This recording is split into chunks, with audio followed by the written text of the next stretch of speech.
Le rassemblement que nous avions mis en place pour aujourd'hui a été décidé avant l'affaire Benalla, suite aux dérives policières et aux violences de l'État, notamment après le jeune à Nantes qui a été tué par des CRS à bout portant par une balle dans le cou. Et l'affaire Benalla est arrivée une semaine après, et qui était dans le cadre de ce que l'on dénonçait à ce moment-là. Et en était l'illustration parfaite, c'est-à-dire au sein de l'État, des pratiques qui sont inacceptables, des milices privées, parce qu'à partir du moment où il y a des services de l'État qui sont censés prendre en charge la sécurité du président et qui passent à tabac des manifestants, on est dans des pratiques liées à des barbouzeries d'autrefois. Voilà, et ça c'est inacceptable. Le président Macron, il s'est fait élire sur un état de droit, sur de la transparence, sur de la probité, avec un fonctionnement pour un nouveau monde. Or aujourd'hui, on retourne 20 ans en arrière, 30 ans en arrière.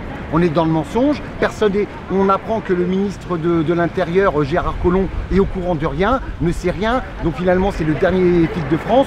Non, c'est pas normal, c'est inacceptable. Donc il y a beaucoup de dérives, on les dénonce aujourd'hui. L'affaire Benalla est en train de devenir, au fil du temps, une affaire d'État, parce qu'on se rend compte que finalement des pratiques qui étaient censées appartenir à une autre époque existent toujours et perdurent aujourd'hui. Voilà, ça c'est la première chose. On a une présidente de la commission d'enquête parlementaire qui fait partie de la République En Marche, qui refuse l'audition de certaines personnes de l'Élysée, des responsables, des proches d'Emmanuel Macron. C'est tout à fait anormal. On est dans une république finalement où la probité et la transparence n'existent pas. Voilà, on fait barrage, on fait silence et on a un président qui finalement fait un gros bras d'honneur aux Français. Venez me chercher. Un président de la République en 2018, venez me chercher. Je suis le seul responsable, venez me chercher. Il est protégé par la Constitution, il le sait. Il le sait. C'est pas normal, c'est quelque chose de... c'est indigne, c'est indigne. La démission de Macron, les Français sont en colère, les Français ils sont fatigués, ils sont épuisés, ils veulent sa démission, bien évidemment qu'ils la veulent sa démission. Simplement le président de la République, il est protégé par la Constitution, il est protégé par les articles qui lui donnent un droit d'inviolabilité, donc il ne démissionnera pas. Nous on veut la démission déjà du gouvernement. On a un gouvernement qui nous ment. Gérard Collomb, le premier flic de France, qui ne sait pas qui est Monsieur Benalla, qui est dans l'intimité du couple Macron.